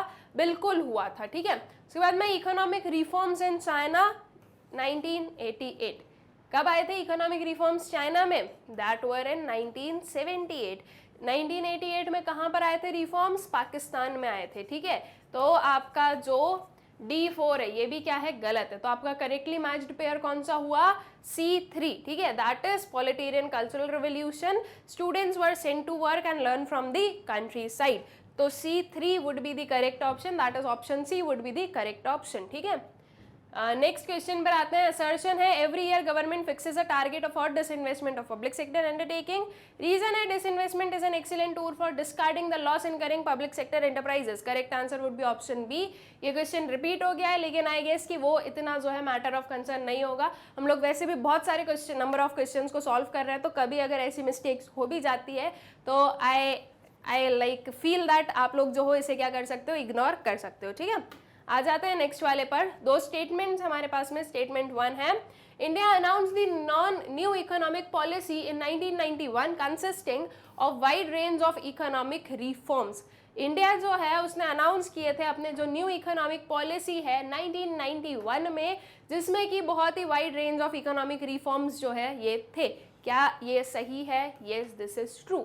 Statement 2 में given है World Bank and International Monetary Fund granted $7 billion to manage the economic crisis in late 1980s with condition. जो World Bank और International Monetary Fund है उन्होंने $7 बिलियन जो है वो ग्रांट किए थे इंडिया को to manage the economic crisis in the late 1980s with conditions. क्या कंडीशंस थी? कि आपको इकोनॉमिक रिफॉर्म्स लेकर आने पड़ेंगे. क्या आपका स्टेटमेंट 2 ट्रू है? यस, ये भी ट्रू है, तो दोनों ही स्टेटमेंट ट्रू है, तो आपका करेक्ट ऑप्शन क्या बनेगा? आपका करेक्ट ऑप्शन बनेगा students your option A, that is both the statements are true. ठीक है, आपका जो ऑप्शन ए है that would be the correct option. ठीक है, डी नहीं होगा, A would be the correct, that is both the statements are true. ठीक है, फिर आ जाओ नेक्स्ट वाले क्वेश्चन पर। Some economists argue that depth waiver schemes are extremely beneficial to the poor and marginalized farmers as these schemes reduce the burden of indebtedness और personal expenditures. ठीक है, अब 1 मार्क क्वेश्चन में आपके पास में कुछ ऐसे भी आ सकते हैं जिसमें कि आपके पास में एमसीक्यूज नहीं गिवन है, एक फिलअप गिवन है और उसके लिए आपके पास में 2 ऑप्शंस है। ठीक है, तो 2 ऑप्शंस में से आपको एक ऑप्शन चूज करके अपना आंसर कंप्लीट कर लेना है। तो इसका आंसर वैसे ही ऑलरेडी रिवील हो गया, दैट इज इनडेप्थनेस। ठीक है, तो जो आपका करेक्ट पर्टिकुलर फिलअप होगा इसमें वो क्या होगा? इनडेप्थनेस। ठीक है, नेक्स्ट पर आते हैं। स्टेटमेंट 1 है आपका, public distribution system is a major programme that aim at improving the food and nutritional level of the nutritional value of the poor. Statement 2 है, food for work programme was launched in 1984 to 85 to provide nutritional food to the people to the poor. ठीक है, तो अब आपको क्या बताना है कि दोनों स्टेटमेंट्स ट्रू है, फॉल्स है, क्या चीजें हैं? तो your correct answer would B statement 1 true है और स्टेटमेंट 2 क्या है? फॉल्स है। ठीक है स्टूडेंट्स, ये जो स्कीम से रिलेटेड आपके सारे ईयर्स है वो आप लोगों को याद रखना है। ठीक है, ये तो याद रखना ही है कि स्कीम्स में कौन कौन से ईयर्स हैं, और इसके लिए आप लोगों के लिए जो है वीडियो ऑलरेडी अवेलेबल है, आप लोग जाकर उसे देख लीजिएगा। ठीक है, कि कैसे जो है आपको ये जो वेरियस ईयर्स है स्कीम्स के ये याद रखने हैं। ठीक है, और इंडियन इकोनॉमिक डेवलपमेंट में आपके पास में वेरियस ईयर्स डेट्स हैं, तो उन्हें प्रॉपर्ली याद रखो, बिकॉज अगर आप उसे क्वेश्चन आंसर्स में अगर आप उसे ना भी यूज करो तो आपके पास में एमसीक्यूज आते हैं, और एमसीक्यूज में जो है ये चीजें पूछी जा सकती है आप लोगों से। ठीक है, तो उस पर जो है आप लोगों को ध्यान रखना है। Then comes to the next question, dash. वो जो डैश हमारा जो फिलअप है उसके लिए आपके पास में 2 ऑप्शंस हैं, रीजनल रूरल बैंक्स और the land development banks is the most prominent body responsible for providing loans for long term land development. ठीक है, कौन सी बॉडी है जो इन दोनों में से जो कि मोस्ट प्रोमिनेंट बॉडी हम बोल रहे हैं जो कि रिस्पॉन्सिबल है for providing loans for long term land development? Correct answer क्या होगा? Land development banks. ठीक है, तो land development banks would be the correct option. इसी का एक और वाला क्वेश्चन है, इसे देखते हैं। Green revolution introduced during the planning process was restricted mainly to the crops like options wheat and rice, cereals and pulses, cotton and jute, jowar and bajra. जो ग्रीन रेवोल्यूशन था स्टूडेंट्स, इनिशियली वो जो है जब मतलब कि उसके प्लानिंग प्रोसेस में था, मतलब कि जब वो इनिशियली इंप्लीमेंट हुआ था तो वो रेस्ट्रिक्टेड था मेनली 2 क्रॉप्स पर, और वो 2 क्रॉप्स कौन सी थी? That was wheat and rice. Green revolution की जो HYV सीड्स थी, जो एक उसमें मेन कैटेगरी हम लोगों ने देखी कि HYV सीड्स जो हैं वो लेकर आई गई थी, वो लॉन्च की गई थी। तो HYV सीड्स जो थी स्टूडेंट्स वो हर एक काइंड ऑफ क्रॉप में अवेलेबल नहीं थी, वो सीड्स सिर्फ और सिर्फ व्हीट एंड राइस में अवेलेबल थी, और व्हीट जो है उसमें मेन प्रोमिनेंट रोल प्ले कर रही थी। राइस का भी कहीं कहीं जो है धीरे धीरे वो राइस में भी अवेलेबल हो गए थे जो HYV सीड्स हैं वो। ठीक है, तो आपका करेक्ट ऑप्शन क्या हो गया? और option A, that is wheat and rice. ठीक है, नेक्स्ट वाले क्वेश्चन पर आते हैं। अब हमारे पास में क्वेश्चन आंसर्स आ गए हैं, तो अब इन्हें देख लेते हैं। सबसे पहले आया आपके पास में 3 मार्क्स का क्वेश्चन, तो according to the marks, according जो 3 मार्क्स का है तो उसमें क्या करना है आपको? जो वर्ड लिमिट है उससे रेस्ट्रिक्ट होके चलना है, 60 to 80 वर्ड्स में जो आपका आंसर है उसे कंप्लीट कर देना है। ठीक है, देखते हैं क्वेश्चन क्या है। Why more importance was given to the public sector in the initial stages of development planning? ठीक है, जो ज्यादा इंपॉर्टेंस है वो पब्लिक सेक्टर को क्यों दिया गया था इन the initial stages of the development planning? जब इंडिपेंडेंस मिला उसके बाद की बात की जाए तो ये चीज हम लोगों ने पढ़ी है कि ज्यादा इंपॉर्टेंस पब्लिक सेक्टर को दिया गया था, और जो है प्राइवेट सेक्टर के पास में इतनी जो फ्रीडम है वो नहीं थी। तो उसके पीछे का रीजन क्या था कि क्यों पब्लिक सेक्टर जो है उसने मेन रोल प्ले किया था इनिशियल जो ईयर्स थे हमारे उसमें? ठीक है, तो चलो आंसर देख लेते हैं। So though India adopted a system of mixed economic policies prior to 1991, public sector was given more importance because of the following reasons, ठीक है। तो 1991 की जो पॉलिसीज थी उसके पहले पब्लिक सेक्टर को ही जो है ज़्यादा इंपॉर्टेंस दी गई थी। उसके पीछे के रीजंस जो है वो हम बता देते हैं। हेवी इन्वेस्टमेंट ज़्यादा जरूरी, उसमें जो है इन्वेस्टमेंट की ज़रूरत थी। और प्राइवेट, दैट मीन्स जो बिजनेसेस, जो फर्म्स, जो प्राइवेट इंडिविजुअल्स हैं, उनके पास में इतना मनी नहीं था कि वो इतना जो है इन्वेस्टमेंट कर सके। दूसरी चीज़ की अभी जो है लोगों को ट्रस्ट नहीं था कि अगर वो इन्वेस्टमेंट करेंगे तो उनको रिटर्न मिलेगा या नहीं मिलेगा। सो दैट मीन्स कि ओवरऑल जो प्राइवेट सेक्टर था वो इस पर्टिकुलर फंक्शन में आना भी नहीं चाह रहा था। तो इसीलिए जो है पब्लिक सेक्टर को ये चीज़ अपने हाथों में लेनी पड़ी, क्योंकि इतना इन्वेस्टमेंट वगैरह के लिए इतना मनी लोगों के पास में नहीं था, ठीक है। तो heavy investment would be our first point, ठीक है। So for the establishment and development of capital industries heavy investment was needed. Our private sector was not in such a position to invest large amount, so public sector was given more importance, ठीक है। Then आता है delay in profit. अब initially अगर आपने industry setup की है तो उसमें प्रॉफिट नहीं मिलेगा। दूसरी चीज, हमारी कंट्री में जो वेरियस फंक्शंस थे या जो वेरियस प्रोडक्शन प्रोसेसेस थी वो इतनी डेवलप्ड नहीं थी। तो पहले जो है इंडस्ट्री लॉस में जा रही थी और फिर उसके बाद में धीरे धीरे धीरे धीरे जो है प्रॉफिट वगैरह अर्न करेगी। तो जब प्रॉफिट में डिले होता है तो ऐसे केस में कोई भी पर्सन जो है, एक प्राइवेट इंडिविजुअल की बात करें तो वो जो पर्सन है वो यही सोचेगा कि हम अपने जो है पैसे लगा के पैसे डुबाना नहीं चाहेंगे। तो वही एक जो है उतना मोटिवेशन नहीं था लोगों के पास में कि वो इंडस्ट्रीज वगैरह सेटअप करे। तो इसीलिए जो है पब्लिक सेक्टर को ही क्या करना पड़ा, ये सारी चीज़ें या इनिशियल स्टेजेस जो थे उसमें जो है पब्लिक सेक्टर को ही जो है एक मेन रोल परफॉर्म करना पड़ा था, ठीक है। So delay in profit. So large scale industries need time to establish and make profit. Private sector was not capable to invest for such a long time, which would delay in profit. So public sector was given more importance. All right. Then we have national interest. National interest के लिए भी जो है public sector को ही ज़्यादा importance दी गई थी। So the private sector works only for profit motive, but for the interest of nation economy wanted dual option, profit and social welfare. Beside, some production must be handled only by the public sector such as war equipment for the national interest, ठीक है। तो national interest was also the reason कि public sector को क्यों जो है importance दी गई थी, ठीक है। 3 मार्क्स का क्वेश्चन था, 3 पॉइंट्स लिख दिए, आंसर इज कंप्लीट। इससे ज़्यादा लिखने की कोई ज़रूरत नहीं है, ठीक है। आगे चले नेक्स्ट पर। What are the obstacles that hinder the mechanism of agricultural marketing, ठीक है। वो क्या ऑब्स्टिकल्स थे जो कि जो एग्रीकल्चरल मार्केटिंग है उसके मैकेनिज्म को हिंजर कर रहे थे। दैट मीन्स एग्रीकल्चरल मार्केटिंग में जो प्रॉब्लम्स अराइज हो रही थी या जो ऑब्स्टिकल्स थे वो क्या थे वो हमें बताने हैं।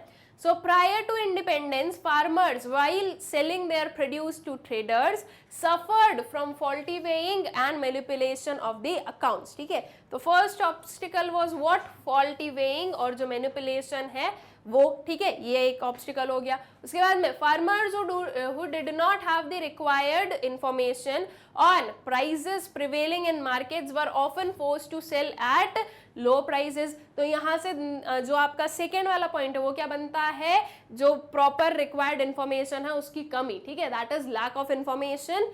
आपका नेक्स्ट पॉइंट पर आते हैं। They also did not have proper storage facilities to keep back their produce for selling later at a better price. Even today more than 10% of goods produced in farms are wasted due to lack of storage. तो उसके बाद में हमारा next point क्या बन जाता है, lack of storage बन जाता है, ठीक है, कि स्टोरेज जो है वो प्रॉपर नहीं था। इसके लिए भी जो है एग्रीकल्चरल मार्केटिंग वगैरह जो है वो उसके लिए क्या हो रहे थे, उसके लिए जो ऑब्स्टिकल्स हैं वो अराइज हो रहे थे, ठीक है।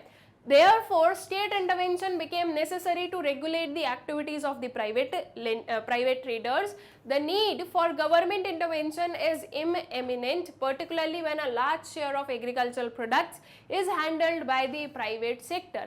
However, some scholars argue that commercialization of agriculture offers tremendous scope for farmers to earn higher incomes provided the government intervention is restricted. ठीक है, तो इसीलिए जो है गवर्नमेंट का इंटरवेंशन क्या हो गया था, जरूरी हो गया था. ठीक है, क्योंकि अगर गवर्नमेंट इंटरवीन नहीं करेगी तो जो प्राइवेट प्लेयर्स है वो ये जो स्मॉल जो मार्जिनल फार्मर्स हैं जो जिनके पास में नॉलेज नहीं है, ठीक है, उनका जो है बहुत ही इजीली मैनिपुलेशन कर पा रहे थे प्राइवेट ट्रेडर्स वगैरह. और जो एग्जैक्टली अगर हम बोलें तो जो सही प्राइजेस हैं वो उन फार्मर्स को नहीं दिए जा रहे थे, तो उनके प्रोड्यूस के लिए उन्हें जो है सही रिटर्न नहीं मिल रहा था. All right, I guess question is clear. Next पर आ जाते हैं.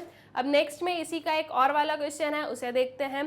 Discuss the need for the on the job training for an employee. On the job training की क्या जरूरत है, ठीक है, ऑन द जॉब ट्रेनिंग की क्या जरूरत है ये हम बता देते हैं. So need for on the job training. Training refers to the act of acquiring skills, knowledge and competency required to perform a particular job efficiently and effectively.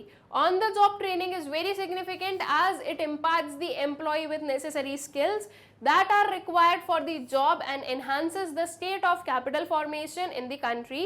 It is also helpful in enhancing labor productivity. On the job training increases both efficiency and effectiveness, which leads to completion of work with minimum wastage of scarce resources within timeline. It indicates required skills and utilities for the job and imparts career planning. ठीक है, career planning. ठीक है, so ultimately जो on the job training के सारे importance हैं वो आपको क्या कर देना है, वो आपको यहाँ पर लिख देना है. आप इस फॉर्मेट में लिख सकते हो, आप इसकी जो है प्रॉपर पॉइंट्स बनाकर भी लिख सकते हो कि ऑन दी जॉब ट्रेनिंग की रिक्वायरमेंट क्या है. ठीक है, क्यों जो है ऑन दी जॉब ट्रेनिंग की रिक्वायरमेंट या नीड होती है. Basically on the job training के जो भी इंपॉर्टेंस है वो आपको लिखने होंगे. ठीक है, 3 मार्क्स का ही क्वेश्चन है तो बहुत ज़्यादा एलोबरेट नहीं करना है, एकदम हमें जो है प्रिसाइजली सारी चीज़ों को समझा देना है. नेक्स्ट पर आते हैं, what are the functions of the environment. ठीक है, एनवायरनमेंट के फंक्शंस क्या क्या होते हैं. So the main functions of environment are, environment supplies resources for production. बहुत ही इजी क्वेश्चन है कि आपके जो है एनवायरनमेंट के फंक्शंस क्या हैं, हम लोगों ने बहुत ही अच्छे से पढ़े हैं, तो बस उन फंक्शंस को आप लोगों को यहाँ पर लिख दो. सबसे पहले कि एनवायरनमेंट जो है वो हमें रिसोर्सेज सप्लाई करता है फॉर प्रोडक्शन. ठीक है, एनवायरनमेंट हमें वेरियस नेचुरल एंड जो आपके मैन मेड रिसोर्सेज है वो भी प्रोवाइड कर रहा है. मैन मेड रिसोर्सेज अगर मैन बना भी रहा है तो उसे जो उन रिसोर्सेज को बनाने के लिए जो भी पर्टिकुलर एलिमेंट्स की ज़रूरत है वो तो एनवायरनमेंट ही प्रोवाइड कर रहा है. तो अल्टीमेटली जो एनवायरनमेंट है वो हमें various kind of resources provide करता है जिसकी वजह से प्रोडक्शन हो सकता है. प्रोडक्शन होगा तो इकोनॉमी ग्रो होगी, राइट. प्रोडक्शन से ही तो हम लोग मेनली जो है इकोनॉमी की ग्रोथ को क्या करते हैं, कंसिडर करते हैं या उससे जो है एग्जामिन करते हैं. ठीक है, तो ये चीज़ क्या है, ये तो ज़रूरी है. So environment includes those physical resources which are gifted by nature. These resources are used for producing various goods and services. ठीक है, next is environment sustains life. Environment life sustain करता है. इफ एनवायरमेंट नहीं तो life possible नहीं है. ठीक है, एनवायरमेंट हमें वेरियस चीजें प्रोवाइड कर रहा है. Like environment is providing us air जिसमें कि ऑक्सीजन होता है, और ऑक्सीजन अगर हम लोग इनहेल करेंगे तभी हम लोग जो है जिंदा रह सकते हैं, राइट. तो अल्टीमेटली इन्वायरमेंट जो है वो लाइफ सस्टेन करता है. Environment provide us water, environment provide us land जहां पर हम लोग रह पा रहे हैं. तो इन्वायरमेंट जो है उसके पास में लाइफ सस्टेनेबिलिटी की क्या है, फंक्शन है. ठीक है, so sun, soil, air and water are the essential ingredients of environment for the human life. Absence of these will lead to an end of life on earth. ठीक है, अगर इनकी एब्सेंस हो जाए तो अर्थ पर लाइफ जो है वो भी क्या हो जाएगी, वो भी एंड हो जाएगी. ठीक है, इन्वायरमेंट एसिमुलेट्स वेस्ट. इन्वायरमेंट के पास में जो है बहुत ही अच्छी क्या है, एक कैपेसिटी, या हम बोल सकते हैं कि बहुत ही अच्छा एक फंक्शन है. दैट इज इन्वायरमेंट जो है वो वेस्ट को एसिमुलेट कर सकता है, वो वेस्ट को एब्जॉर्ब कर सकता है, प्रोवाइडेड कि वो एनवायरनमेंट की एब्जॉर्प्टिव कैपेसिटी के अंदर जो है वेस्ट अगर आप लोग कर रहे हो तो. ठीक है, अगर जो एब्जॉर्प्टिव कैपेसिटी एनवायरनमेंट की अगर उसके अंदर जो है वेस्ट निकलता है या वेस्ट जो है एनवायरनमेंट में हम लोग डंप कर दें तो एनवायरनमेंट उसे क्या कर सकता है, एब्जॉर्ब कर सकता है, और और कोई भी काइंड ऑफ पोल्यूशन या कोई भी काइंड ऑफ जो और अदर प्रॉब्लम्स है वो कभी अराइज नहीं होती है। लेकिन आज की डेट में हम क्यों देखते हैं कि इतना पोल्यूशन है और वेस्ट मैनेजमेंट नहीं है और इधर उधर जो है ये दिक्कत वो दिक्कत, फ्लड्स आ रहे हैं तो ड्रॉट्स आ रहे हैं, तो सारी जो चीज़ें हैं वो बहुत ज़्यादा बदल चुकी है। तो इसके पीछे का रीज़न क्या है?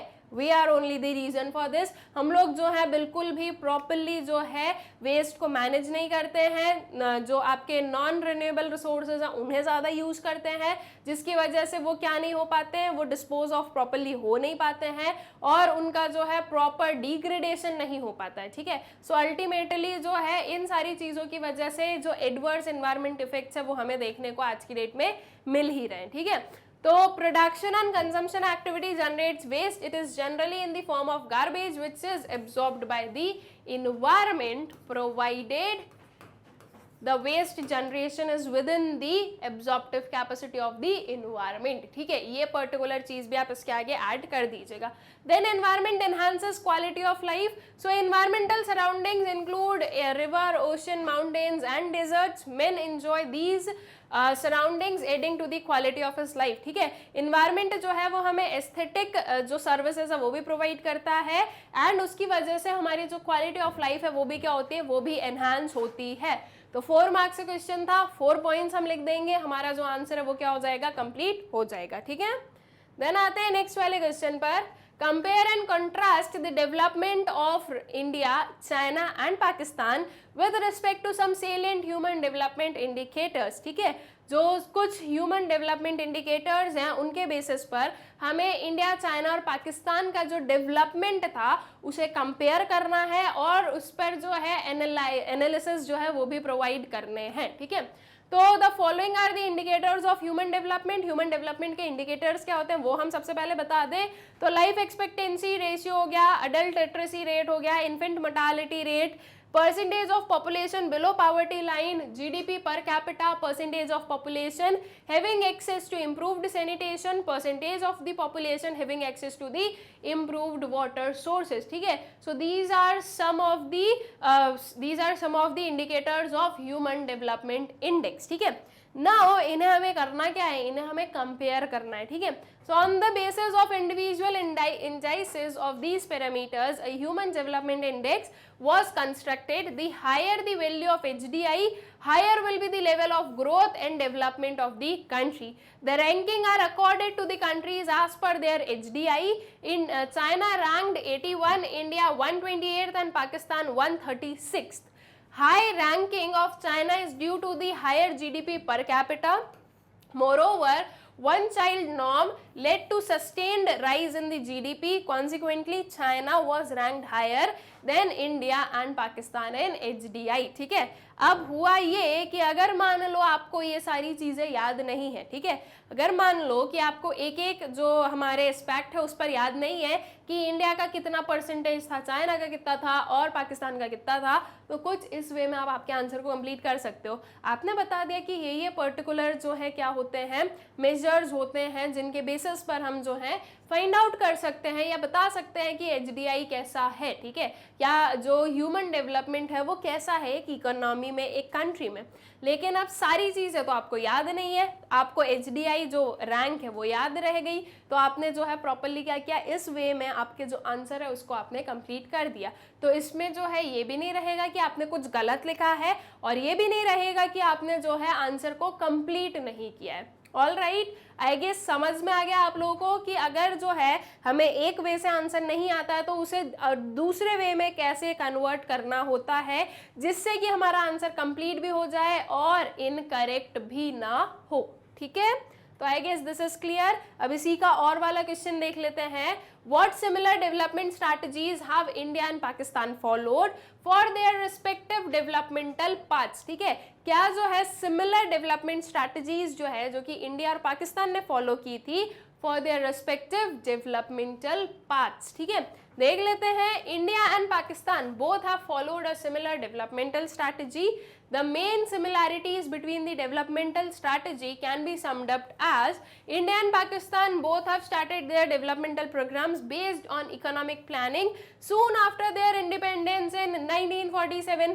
दोनों को इंडिपेंडेंस 1947 में मिली. Pakistan was 14th of August and India was 15th of August. ठीक है, उसके बाद में दोनों ने ही जो है अपनी जो डेवलपमेंटल प्रोग्राम्स है ऑन इकोनॉमिक प्लानिंग वो स्टार्ट कर दिए थे बहुत ही जल्दी, मतलब कि बहुत ही जल्दी इन द सेंस कि ऐसा नहीं कि अब जो है इंडिपेंडेंस के बाद में भी हम ऐसे बैठे थे कि अब देखते हैं जो होगा वो देखा जाएगा. ये नहीं था. प्रॉम्प्टली जो है एक्शंस लिए गए थे कि जल्दी जल्दी जो है सारी चीज़ों को ठीक किया जाए, जो कि ये ब्रिटिशर्स ने बहुत ही एडवर्स इफेक्ट जो था उनका, ठीक है, ऑलमोस्ट अराउंड 200 ईयर्स तक का, उसे जो है ठीक करने की कोशिश की जा रही थी. ठीक है, both the countries relied on public sector for initiating the process of growth and development. दोनों ही कंट्रीज ने मिक्स्ड इकोनॉमिक सिस्टम जो है ये तो क्या किया था, ये तो इम्प्लीमेंट किया था, लेकिन दोनों ही कंट्रीज में मेन फोकस जो था वो पब्लिक सेक्टर एंटरप्राइजेस पर था, या पब्लिक सेक्टर जो है वो मेनली जो डेवलपमेंटल पाथ है उसे अंडरटेक कर रही थी. ठीक है, both of them have followed the path of mixed economic structure involving the participation of both the state as well as the private sector. वही mixed economic system के बारे में बताया. Both of them introduced economic reforms at the same time to strengthen their economies. ठीक है, देखो 4 marks का question है ना, तो इतना सफिशिएंट है. ऐसा नहीं कि हमें 6 to 7 पॉइंट्स लिखना है. 4 पॉइंट्स अच्छे से आप लिख दो, आपका आंसर क्या हो जाएगा, कंप्लीट हो जाएगा. ठीक है, फिर आ जाए नेक्स्ट वाले क्वेश्चन पर. क्वेश्चन है, education commission 1964-66 had recommended that at least 6% of GDP must be spent on education. How far India has been able to achieve the said goals. ठीक है, जो एजुकेशन कमीशन था 1964-66 का, उसने क्या रिकमेंड किया था कि एटलीस्ट जीडीपी का 6% जो है वो कहाँ पर जाना चाहिए, वो एजुकेशन पर स्पेंड होना चाहिए. अब इंडिया जो है उसने ये पर्टिकुलर जो सेट गोल है ये कितना अचीव किया है, इस चीज़ को हमें बताना है. अब स्टूडेंट्स एक चीज़ जो कि बहुत ही क्लियरली आप लोगों को पता है, दैट इज़ कि इंडिया ने ये अभी तक भी अचीव नहीं किया है. राइट, इंडिया का जो हम नॉर्मल देखें कि कितना वो स्पेंड करती है एजुकेशन पर, जीडीपी का कितना परसेंट, तो अगर मैक्सिमम भी देखा जाए तो 2 to 3%. राइट, इससे ज़्यादा नहीं जाता है. तो अभी तक वो 6% नहीं हो पाया है, और वो होना is very much important, because आज की डेट में भी एजुकेशन जो है वो बहुत लोगों के लिए सिर्फ और सिर्फ जो है एक गोल ही रह गया है. ठीक है, बहुत सारे लोग हैं जो आज की डेट में भी एजुकेशन जो है नहीं अवेल कर पाते हैं. ठीक है, तो इसके लिए जो है ये 6% का जो एटलीस्ट जो 6% का जो स्पेंडिंग है एजुकेशन पर, वो बहुत ही ज़्यादा ज़रूरी है. अगर प्रॉपर एजुकेशन होगा तो प्रॉपर ह्यूमन कैपिटल फॉर्मेशन होगा, अल्टीमेटली प्रॉपर इकोनॉमिक ग्रोथ भी होगी. ठीक है, so investment in education system in India has been a woeful failure. The fact of the matter is that in 1952 we were spending a mere 0.6% of our GDP on education. That rose to only 4% in 2014. ठीक है, 2014 में जो है ये 4% तक गई थी. This has fallen well short at 6% target as proposed by the Education Commission 1964. Moreover, throughout this period, the increase in education expenditure has not been uniform and there has been an irregular rise and fall. This shows the apathy of the government towards investment in the education system. ठीक है, one can imagine if the recommended 6% per annum of the GDP would have been spent properly, at the present education system would have reached unforeseen heights. ठीक है, तो अगर ये चीज़ हो जाती तो आज जो एजुकेशन है हमारे पास में, एजुकेशन सिस्टम है हमारे पास में, वो एक बहुत ही हाइट पर होता. अगर 6% का, एटलीस्ट 6% का जो स्पेंडिंग है वो हो जाती जीडीपी का एजुकेशन पर. तो ठीक है, तो I guess question is clear. अब इसके आगे नेक्स्ट वाले क्वेश्चन पर आते हैं जो कि इसी से समथिंग रिलेटेड है. Education for all still a distant dream commit. ठीक है, जो एजुकेशन फॉर ऑल है वो अभी भी जो है एक डिस्टेंट ड्रीम है, एक दूर का सपना है, इस चीज पर हमें कमेंट करना है। So the literacy rate for both adult as well as youth have increased, still the absolute number of illiterates in India is as much as India's population was at the time of independence. In 1950, when the Constitution of India was passed by the Constituent Assembly, it was noted in the directive principles of the Constitution that the government should provide free and compulsory education for all children up to age of 14 years within 10 years from the commencement of the Constitution. Had we achieved this, we would have cent% literacy by now.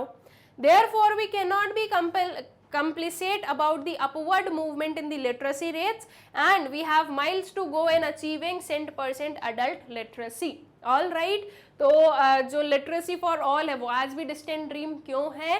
क्योंकि जो है ये जो particular चीज हम लोगों ने देखी कि कॉन्स्टिट्यूशन में ये चीज जब कॉन्स्टिट्यूशन बना था तो कॉन्स्टिट्यूएंट असेंबली ने जो डीपीएसपीज थे, that is directive principles of state policies जो थे, उसमें बहुत ही क्लियरली इसे मेंशन किया था कि एटलीस्ट जो है 14 ईयर्स तक के बच्चों के लिए फ्री एजुकेशन रहेगा and it is compulsory for all. ठीक है, अगर वो अचीव कर लेते हैं हम तो आज की डेट में 100% जो लिटरेसी रेट है वो अचीव कर लिया होता, लेकिन वो अचीव नहीं हुआ है, तभी तो प्रॉपरली जो है 100% हमारे पास में लिटरेसी रेट नहीं है। और अगर ये चीज होती तो आज जो है काफी इंडिया की भी ग्रोथ हो चुकी होती। ठीक है, इस पर्टिकुलर सेक्शन से और ओवरऑल जो है अगर देखा जाए तो उससे। ठीक है, तो I guess question is clear to you. Next पर आ जाते हैं, critically evaluate the role of rural credit or banking system in the process of rural development, banking system in the process of rural development in India। ठीक है, क्या करना है हमें क्रिटिकली इवेल्युएट करना है जो रोल है रूरल क्रेडिट का या फिर बैंकिंग सिस्टम का in the process of rural development. ठीक है, banking system in the process of rural development in India. Rural development जो है उसमें जो रूरल क्रेडिट का रोल था उसे हमें क्या करना है, क्रिटिकली इवेल्युएट करना है। So the institutional structure of rural banking system consists of commercial banks, regional rural banks, cooperative and land development banks. They are expected to dispense adequate credit at cheaper rates. ठीक है, now rapid expansion of the rural banking system had a positive effect on rural farm and non-farm output, income and employment, especially after the Green Revolution. It helped the farmers to avail service and credit facilities and a variety of loans for meeting their production needs। ठीक है, एक जो rapid expansion हुआ है rural banking system में उसका positive effect हुआ है किस पर, जो रूरल फार्म और नॉन फार्म आउटपुट है, इनकम है और एम्प्लॉयमेंट है। स्पेशली अगर हम लोग बात करें तो जो ग्रीन रेवोल्यूशन है उसके लिए भी। ठीक है, ग्रीन रेवोल्यूशन को इम्प्लीमेंट करने के लिए भी लोगों को जो है मनी प्रोवाइड करना पड़ा था, क्योंकि जो है ग्रीन रेवोल्यूशन को इम्प्लीमेंट करने के लिए लोगों के पास में उतना मनी नहीं था। So it helped farmers to avail service and credit facilities and a variety of loans for meeting their production needs. Food security which is reflected in the abundant buffer stock of food grains. ठीक है, इसमें भी जो है क्या हुआ था, इसमें भी आपकी जो रूरल क्रेडिट है उसने हेल्प किया। However, all is not well with rural banking system in India। अब क्रिटिकली इवेल्युएट करना है ना तो हमें उसके पॉजिटिव नेगेटिव पॉइंट्स दोनों बताना है। पॉजिटिव तो हमने बता दिए, लेकिन अब नेगेटिव जो है वो भी बताएंगे। तो हर जो चीज़ है वो रूरल बैंकिंग सिस्टम के साथ में सही नहीं है, उसके रीजंस बताते हैं। तो first one, except commercial banks other formal institutions have failed to develop a culture of deposits, mobilisation, lending to worthwhile borrowers and effective loan recovery. ठीक है, leading to this would be leading to the worthwhile borrowers and effective loan recovery। ठीक है, तो commercial bank के अलावा जो बाकी के फॉर्मल इंस्टीट्यूशंस हैं वो उतना ज़्यादा जो है सक्सेसफुल नहीं रहे। ठीक है, they have failed to develop the culture of deposit mobilization। ठीक है, agriculture loan default rate have been chronically high farmers are deliberately refusing to pay back loans, ठीक है, जो एग्रीकल्चरल लोन डिफॉल्ट है वो बहुत ही आया है और जो फार्मर्स हैं वो चाह ही नहीं रहे, वो रिफ्यूज कर रहे हैं कि हम तो नहीं कर रहे पेमेंट, आपको जो लग रहा है आप कर लो, राइट, दिस काइंड ऑफ। तो ये जो चीजें हैं ये आपके जो पूरा हमारा एग्रीकल्चरल क्रेडिट है उस पर क्या कर रहा था, एडवर्स इफेक्ट डाला है उसने, ठीक है। So improve the situation it is suggested that banks need to change their approach from just being lenders to building up relationship banking with the borrowers, inculcating the habit of thrift and efficient utilization of financial resources needs to be enhanced among the farmers too, ठीक है। तो इन चीजों को सही करने के लिए क्या किया जा सकता है, ये जो पर्टिकुलर सजेशंस है ये हमने दिए हैं। All right, I guess clear question. Next पर आते हैं, describe success and failure of developmental strategies adopted by China, also state the areas in which China had an edge over India, ठीक है। जो वेरियस डेवलपमेंटल सक्सेस और failure जो success और failure थे डेवलपमेंटल स्ट्रैटेजीज में जो कि चाइना ने अडॉप्ट किए वो हमें बताने हैं, साथ ही साथ इंडिया और चाइना, ठीक है, इन दोनों में अगर देखा जाए तो चाइना जो है वो इंडिया से एक अबव एज पर क्यों रही अपने डेवलपमेंट पाथ में, किन एरियाज में रही वो हमें बताना है। So the success of structural reforms in China, सबसे पहले हम लोग बता दें, so there was an existence of infrastructure in the areas of education, health and land reforms। Education, health और लैंड रिफॉर्म्स बहुत ही मेन क्रूशल जो एरियाज है वहां पर जो है इंफ्रास्ट्रक्चर का existence. There was decentralised planning and the existence of small enterprises, ठीक है। अगर हम लोग देखें तो जो बैकयार्ड्स में इंडस्ट्रीज वगैरह सेटअप करने की बोला गया, तो ये क्या है कि ये जो डी इंडस्ट्रियलाइजेशन का प्लानिंग का और जो स्मॉल एंटरप्राइजेस सेटअप किए गए वो भी काफी सही रहा। Through the commune system there were more equitable distribution of food grains, ठीक है। उसके बाद में there was the extension of essential health services in the rural areas, ठीक है। रूरल एरियाज में जो हेल्थ सर्विसेज है उसका भी जो एक्सटेंशन था। Then comes to the failure of structural reforms in China, हमें सक्सेस भी बताना है, हमें फेलियर भी बताना है। सक्सेस हमने बता दिया, अब आ जाते हैं हम लोग किस पर, फेलियर पर।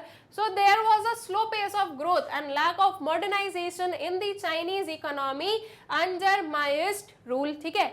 इनके अंदर जो है ये देखा गया था, इनके अंडर ये देखा गया था कि इनके जो वेरियस इन्होंने जो डेवलपमेंटल पाथ वगैरह इंट्रोड्यूस किए थे वो उतने सही नहीं रहे, वो अकॉर्डिंग टू दी जो पर्टिकुलर एक एम था उसके हिसाब से जो है वो गोल अचीव नहीं हुआ था।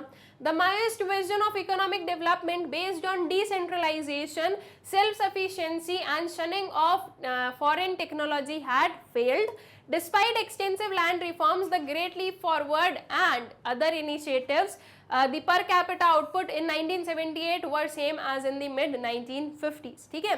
तो ये जो वेरियस रिफॉर्म्स भी लाए गए तो भी जो है ये देखा गया कि जो मिड 1950s में पर कैपिटा इनकम था वो 1978 में भी सेम था। दैट मीन्स जो पर कैपिटा इनकम है वो इंक्रीज नहीं हुआ, और इंक्रीज नहीं हुआ इसका मतलब कि कोई ग्रोथ, कोई डेवलपमेंट नहीं हो रहा है, ठीक है। तो ये कुछ फेलियर्स थे ऑफ दी चाइना, ठीक है। Now China has the edge over India, अब कहाँ किन एरियाज में जो है चाइना का एज था over India. So the Chinese reform process began more comprehensively during the 80s when India was in the mid stream of the slow growth process. Rural poverty in China declined by 85% during the period of 1978 to 1989. In India, it declined by 50% during this period. Global exposure of the economy has been far wider in China than in India. China's export-driven manufacturing has recorded exponential growth, while India is only a marginal player in the international markets, ठीक है। तो international markets में जो है China का एक above as रहा, जो पावर्टी रिड्यूस करना है उसमें एक जो है ओवर एज रहा, ठीक है। तो ये कुछ एरियाज थे जहां पर चाइना का एक एज रहा किस पर, इंडिया पर। All right, I guess clear है क्वेश्चन। इसी के साथ में हमारा जो सैम्पल पेपर है ये क्या हो जाता है, ये हो जाता है कंप्लीट। तो आई होप सो कि आप लोगों को जो पूरा सैम्पल पेपर है वो अच्छे से क्लियर हो गया होगा, जो वेरियस क्वेश्चंस हम लोगों ने देखे वो अच्छे से क्लियर हो गए होंगे। नाउ स्टूडेंट्स, इस वीडियो को एंड करने से पहले एक छोटी सी इन्फॉर्मेशन, दैट इज ये जो सारे वीडियोस हैं ये आप एक्सेस कर सकते हैं मैग्नेट ब्रेन्स की ऑफिशियल वेबसाइट या फिर मैग्नेट ब्रेन्स के ऐप से। वेबसाइट अगर आप लोग विजिट करना चाहते हैं तो वेबसाइट है www.magnetbrains.com। आपको स्टूडेंट्स वेबसाइट और ऐप पर बहुत ही सिस्टमैटिकली अरेंज्ड हर एक पर्टिकुलर जो आपके वीडियोस है वो मिल जाएंगे, जिससे कि आपको कोई भी काइंड ऑफ प्रॉब्लम नहीं होगी वीडियोस को एक्सेस करने में। ऑल्सो हमारा जो यूट्यूब चैनल है मैग्नेट ब्रेन्स, आप लोग उसे सब्सक्राइब करें, इन वीडियोस को ज़्यादा से ज़्यादा शेयर करें and please do like the videos. Thank you.